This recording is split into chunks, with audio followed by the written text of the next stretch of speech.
What is good, you guys? This is Steven with All Talk On, and today we're going to be going over this.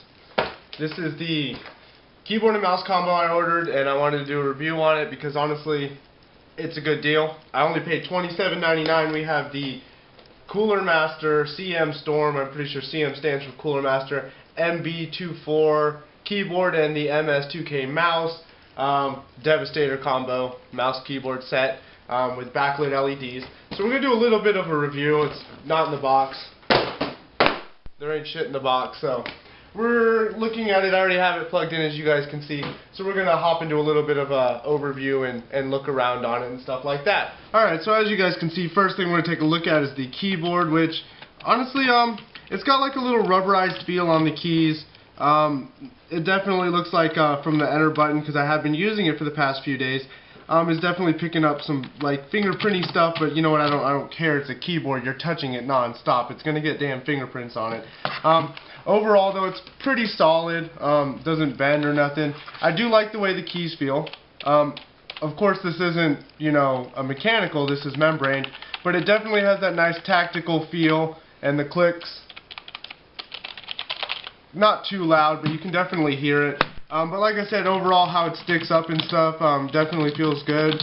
It could be worse, could be better, but for $27, $28, not bad. Of course you have your media button keys, you have your stop, play, pause, next, forward and backward, and then your volume control over here. The scroll lock key is right here, which is what illuminates the whole keyboard.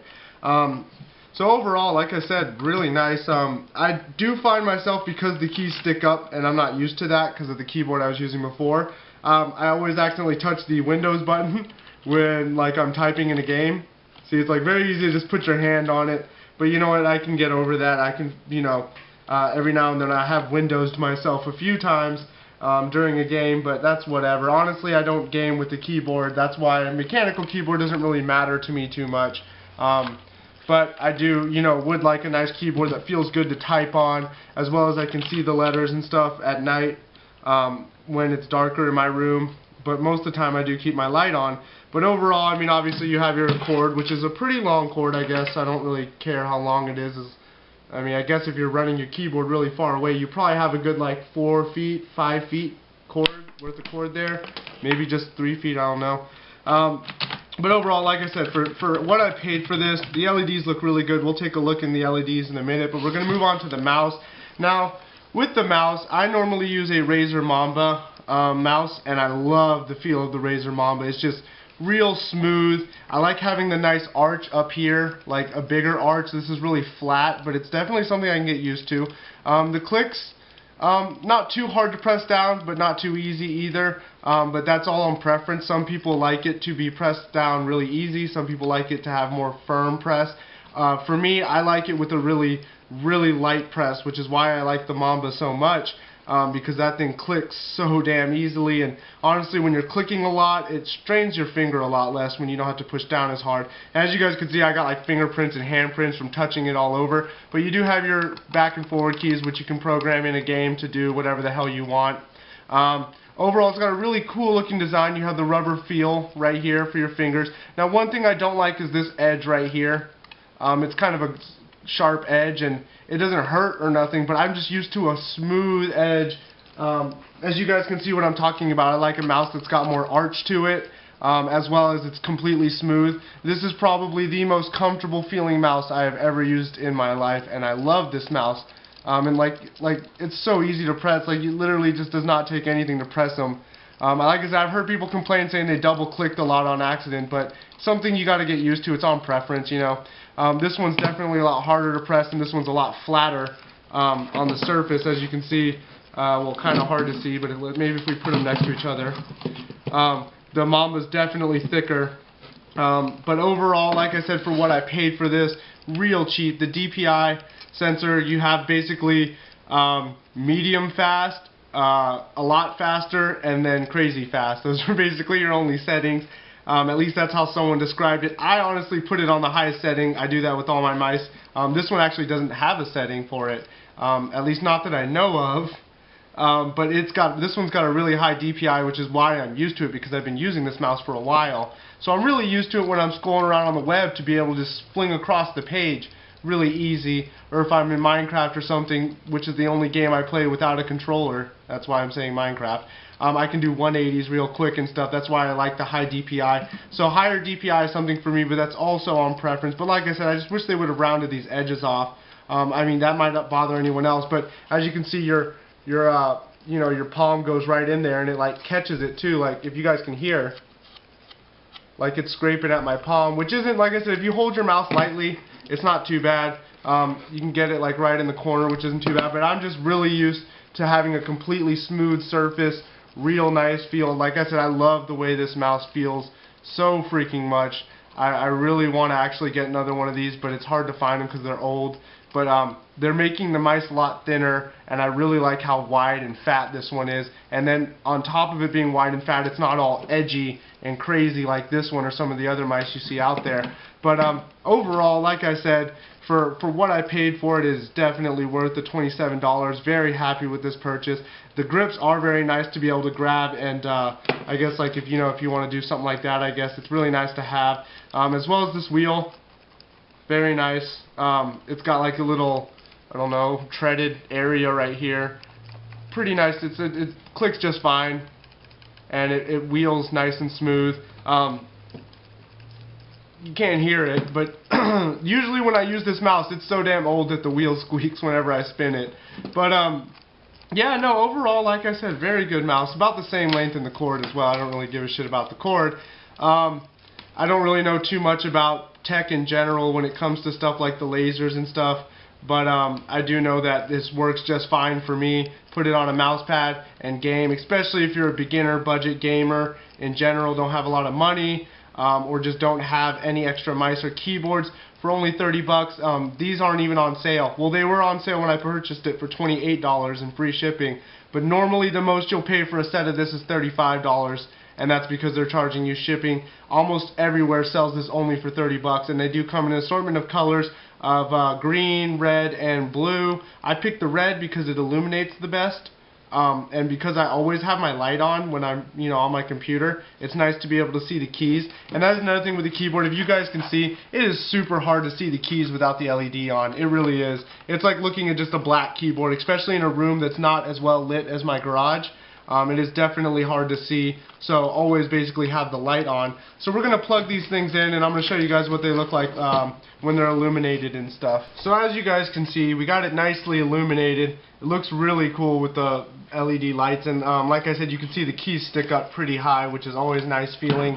You get that feel that like you can feel in between the keys very easily, and you can feel above places where there isn't keys. So definitely nice. So the volume keys and stuff do work for me. I had no problem with literally just plug and play, pause, stop button, all that good stuff. They all work just fine. Probably is also going to have a lot to do with which media player you use to play music on your computer. But for the most part, I haven't had any issues with it. The only thing that I had to figure, oh yeah, we'll touch on this real quick. So when you do the DPI sensor, it illuminates with like a less illuminated red, a more illuminated red, and then a no red, which is the lowest setting. So basically you have medium, high, low, medium, high. So that's how you set the mouse DPI, and it does have a light to let you know where you're at. So like I said, I have mine set on the highest all the time just because that's how I roll. Overall, everything feels nice and smooth. Like I said, they use this rubberized matte black on the top, flat black on everything, and it does get kind of fingerprinty or greasy looking if you touch it a lot. Which it's a fucking keyboard, so you are going to be touching it a lot. There's a pause button here. I didn't even know that. Okay, so there's a pause button here and a pause button there. I don't know if this is supposed to pause something else. So let me log into Windows real quick. I have a password on everything.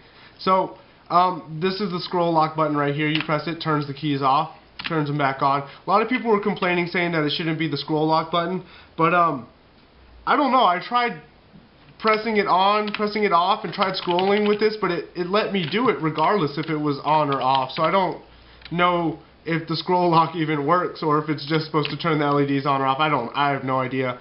But yeah, so you have a little scroll lock button right here that says that the scroll lock is on, the LED indicator.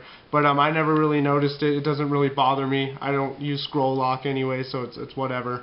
I don't use it or not use it. I don't really know if I use it or not because I haven't seen a difference, but you know, that's whatever. It doesn't bother me at all. So overall, like I said, the DPI on this thing can get pretty intense, but like I said, I do like it.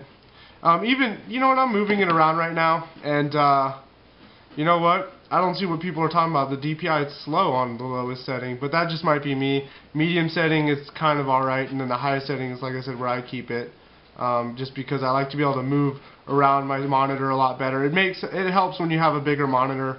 So, but overall, awesome buy for only 30 bucks. I'm very happy. If you are a hardcore gamer and you use your keyboard and mouse, yes, I would suggest a mechanical keyboard.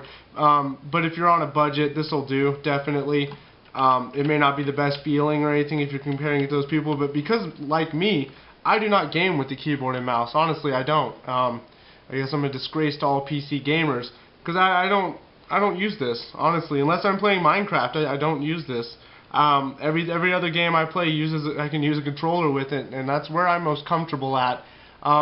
So basically, I just have a very overpriced Xbox that'll run all the games on ultra settings at higher frame rates, and honestly, that's fine with me, because honestly, the online community on PC is a lot better than console, so I don't mind doing that at all. Not to mention, there's a lot more things I can do with my computer as far as just playing games on it. So anyways, you guys, this is it. This is the coolermaster Devastator mouse and keyboard combo set, and I definitely suggest buying one of these. My roommate's going to pick one up because he saw that I had, he likes it, and he likes the color, he likes the feel of the keyboard, and the fact that you get a half-decent mouse. As well as my little brother will probably end up picking one up as well, just because we're all budget gamers. A keyboard and mouse, a lot of people say it's a good investment to make, and while I do agree with them, but I only agree to a certain extent, it's a good investment to make if you have the money. If your computer needs a better graphics card, I wouldn't suggest buying a $50, $60 mouse and an $80 keyboard. I would suggest putting money towards a new graphics card, you know what I mean? So basically, if you've already topped out your entire system and the last thing you need is a keyboard and mouse and you have money to spend, then of course go get a better one than this. But if this keyboard and mouse is going to be cutting into the budget of your computer, go with something cheap like this, or even cheaper, go to the thrift store, pick yourself up a PS2 mouse and keyboard for like $1.50 each. It'll get the job done for now until you can pick one of these up. But definitely an awesome buy, you guys. Yeah, that's it. This is Steven with All Talk On, and I'll catch you guys later.